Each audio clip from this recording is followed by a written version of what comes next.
Ever since the dawn of humanity, religion has been ubiquitous.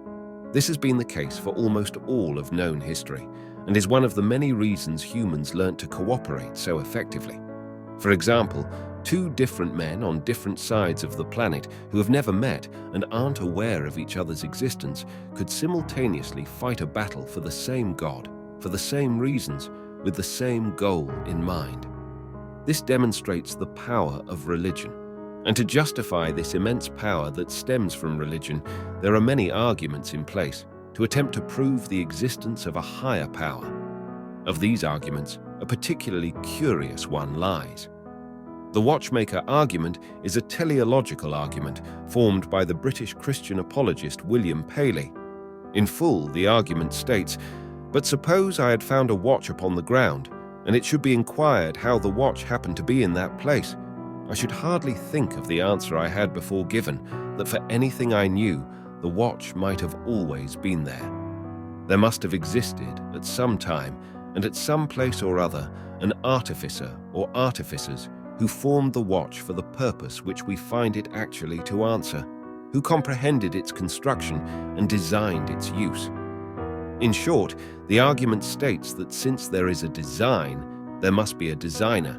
This argument fails for a variety of reasons, which is what we will be discussing presently. The underlying issue of this argument lies in the analogy itself. The argument holds a false analogy fallacy. This is because it presupposes that since two entities share one quality in common, they must share another. This can be seen as not the case, as a watch is a man-made object, whilst the natural world is not. It is also a circular argument, as it assumes the existence of a designer to prove the existence of a designer. Additionally, the argument commits an argument from incredulity fallacy, as it assumes that complexity can only arise from a designer and is otherwise improbable. Furthermore, it contradicts itself, as it compares the complexity of the watch to the complexity of the natural world, thus assuming the natural world isn't complicated and hence designed, therefore refuting itself.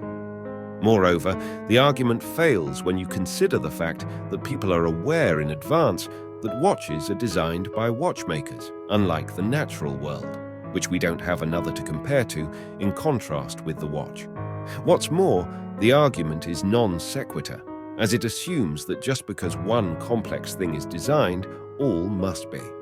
To conclude, the argument relies on many logical fallacies to underpin the argument, which ultimately fail to provide a compelling argument at the lowest level, allowing it to be debunked easily.